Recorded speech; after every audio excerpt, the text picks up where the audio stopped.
company, it's the pantheon of Super Bowl commercials. I think this is a tremendous honor, and we really appreciate the invite, and we love coming here and hanging out with you guys, and can't wait to talk to you all. Exactly, engaging with you all. Yeah, thank you absolutely. again. Thank you. You know, I knew in my gut we had a great spot delivering what the brand needed to do, and we really appreciate the fact that you voted for us, so thank you all very much.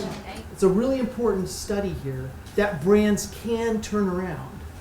But to turn around, you have to think differently and be fundamentally willing to take some risks as a brand. Ads and all fashion ads look the same. It's like, how do you differentiate yourself in the marketplace? The visual and the words matter.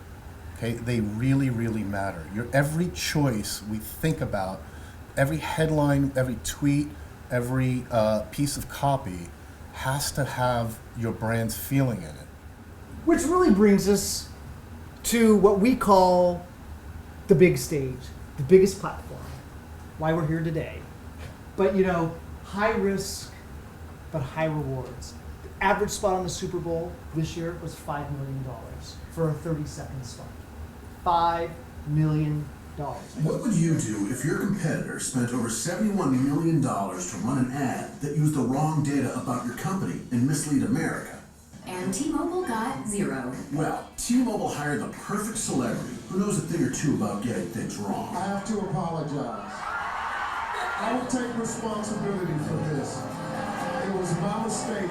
It was on the call. Combining one of the biggest fuck-ups of the year with Verizon's convenient omission, T-Mobile created a spoof of the Verizon spot to accurately explain the difference in carrier coverage. I have to apologize again. All while letting Steve Harvey poke fun at himself. It says right here on the card, T-Mobile doubled their LTE coverage in the last year. I'm not taking responsibility on this one. Verizon got it wrong.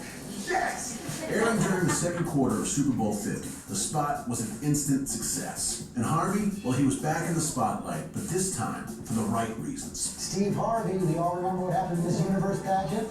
Well, he showed a way to come back from it last night at the Super Bowl. The spot ranked number 2 in trending topics during the game, and was one of the top 3 most viewed ads of Super Bowl 50. People couldn't stop talking about it. In just a single airing, the 30-second spot helped T-Mobile garner over 6 billion media impressions. That's right, 6 billion. Clearing up Verizon's false claims, giving Steve Harvey a well-deserved redemption just a few short months after his famous fumble. That's how you make a commercial.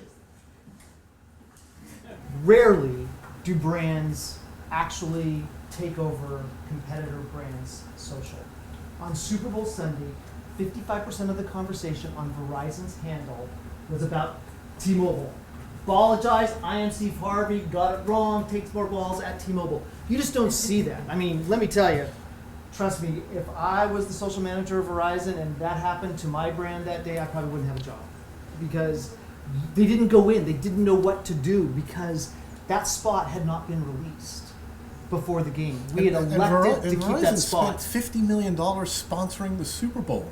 $50 million sponsoring the Super Bowl.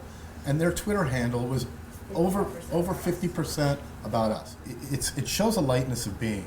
It shows, again, that brand tonality, that you can have fun with yourself, which creates likability. That's part of the emotional and psychological connection of ideas and how those ideas transcend into culture. We start talking about Super Bowl in August, the chatter. But we don't get serious. We don't really get serious. Yeah. We get really serious in January. No, we had the Drake spot. We got serious in October, November. We had the Drake spot in November-ish. December. So yeah, they put Steve Harvey up to the big mess up. So Steve Harvey's, because really the agency did not even put pen to paper to create that spot. It's a fun story. Until January 9th. Yeah. And it was, lots of things were going on. We were literally, as the brand, fed up with the Verizon commercial. We said, we're so fed up, we're going to put it on the biggest stage possible. Now we've got to go kind of find what's that spot that's going to do it. And we looked at, that was one of many spots that we pulled out, but we felt like that was, that we believed we was turned going out to be scripts culturally in 24 hours. We got the bat phone. Relevant. I was already in LA working on Drake. We were casting for the Drake spot. The shoot, it was like a Wednesday. The shoot was on a Sunday or Monday, right?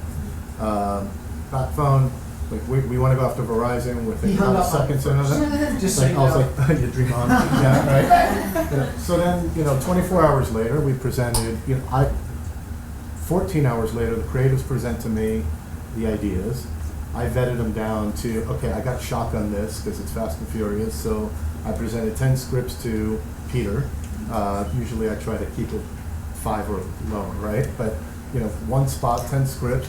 They really loved and laughed 4 of them, right? They got off the phone, they chatted, and came back, let's make this. Literally. And I was simultaneously talking to the director who was shooting the Drake spot, like, are you available next week? I was like, yeah, let's do this. And so we rolled one, but same crew, rolled right into, same wardrobe stylist, same 2 very different spots. Right? So it's flexibility, it's high speed, it's fun. Yeah.